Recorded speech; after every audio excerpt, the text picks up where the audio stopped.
Cerita dimulai dengan pemandangan gedung-gedung kota yang hening dan sepi, diiringi oleh prolog dari sejumlah reporter yang membahas dampak pandemi. Fokusnya adalah Filipina yang terkena dampak cukup besar, bahkan membuat ibu kota Filipina yaitu Manila merencanakan lockdown total sebagai respon terhadap keganasan virus.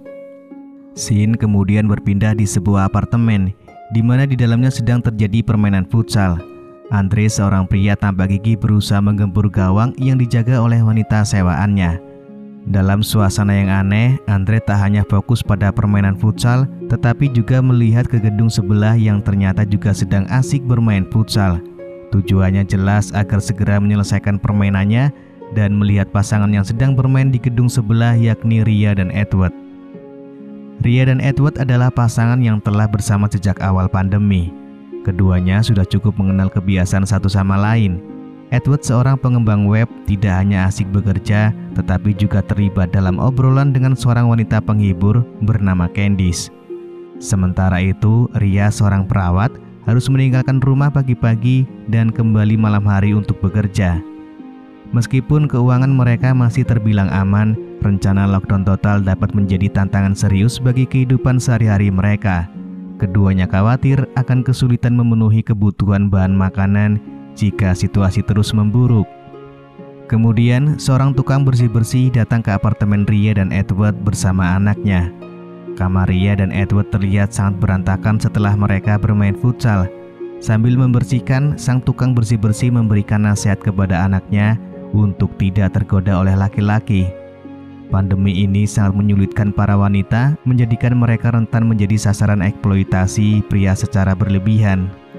Tak lama kemudian, seorang tukang AC juga datang karena AC apartemen sudah rusak. Edward segera pergi sebentar dan ibu tukang bersih-bersih pulang duluan meninggalkan Ria dan tukang AC. Saat melihat kecantikan Ria, tukang AC mulai membayangkan bermain futsal bersamanya, meskipun itu hanyalah hayalan semata. Di tempat lain, Andre memberikan arahan kepada para anak buahnya. Ternyata mereka terlibat dalam bisnis jual beli barang terlarang, sekaligus menyediakan jasa wanita bermain futsal. Meskipun memiliki banyak hutang, Andre tetap enggan membayar penuh jasa kerja pacarnya. Pandemi ini membuat beberapa orang menjadi nekat, termasuk Andre yang seenaknya memperlakukan orang lain. Keduanya terlibat dalam cekcok, bahkan Andre sampai melakukan peringatan keras terhadap pacarnya karena kesal terus ditagih. Para pegawai lainnya hanya bisa diam melihat keributan tersebut, mungkin karena mereka tidak ingin terlibat dan khawatir kehilangan pekerjaan. Pacar Andre mengancam akan melaporkan kejadian ini, tetapi Andre tidak peduli dan justru menyuruh wanita itu untuk segera pergi. Saat itu, Edward sedang asik berkomunikasi dengan wanita sewaannya bernama Candice. Sementara Ria sibuk memasak sambil menonton berita. Seorang reporter bernama Jian mengundang seorang pastor untuk memberikan pandangan spiritual terkait pandemi.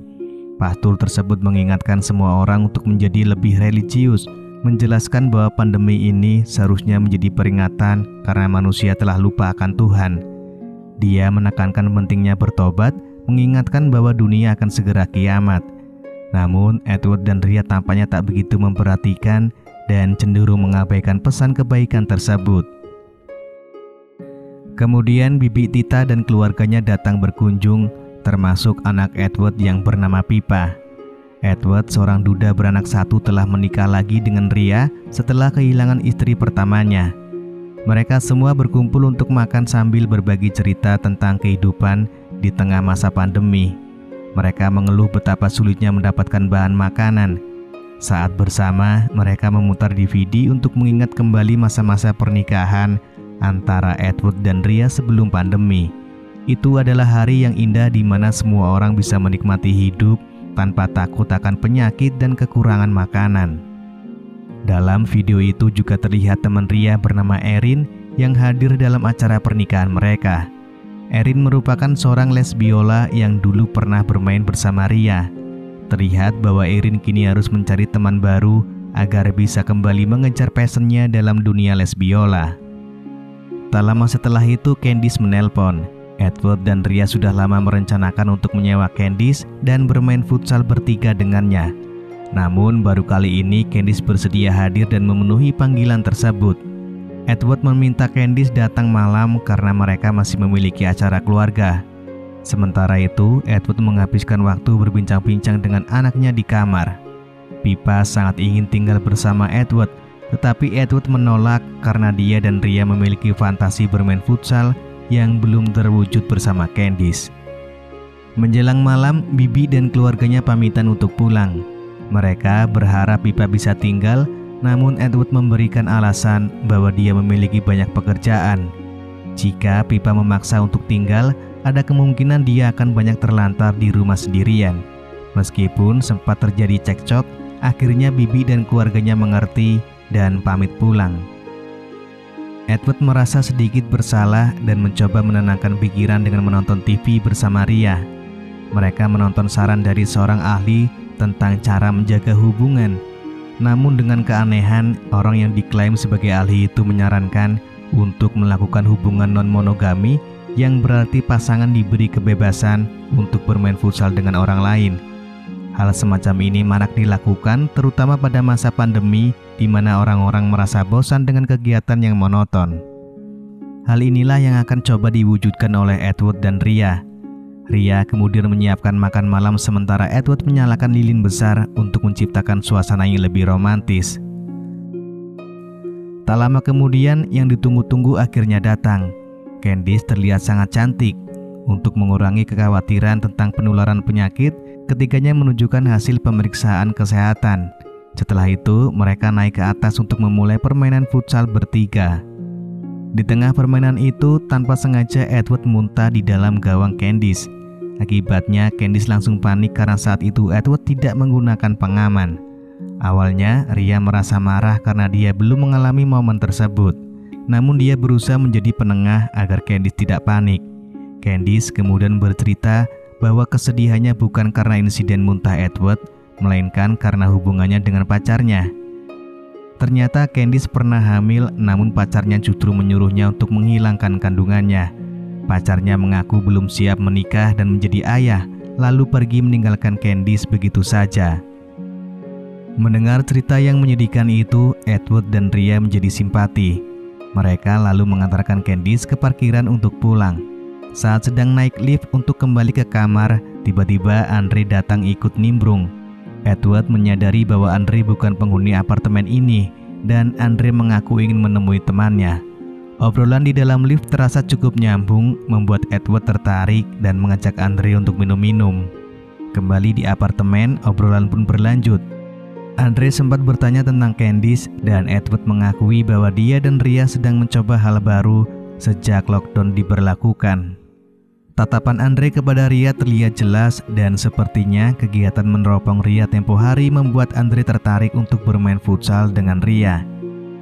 Edward dan Ria yang merasa belum puas dengan permainan bersama Candice kemudian mengajak Andre untuk bergabung dalam permainan futsal mereka. Namun di tengah kegembiraan itu, Andre tiba-tiba teringat dengan masa lalunya yang kelam. Ia pernah memergoki pacarnya bermain futsal dengan orang lain yang membuatnya kehilangan kendali dan nekat menyingkirkan keduanya. Tanpa penjelasan, Andre tiba-tiba memborgol Edward dengan alasan ingin melakukan sebuah permainan. Tak lama kemudian, teman-teman Andre datang dan menyerang Ria secara bergantian.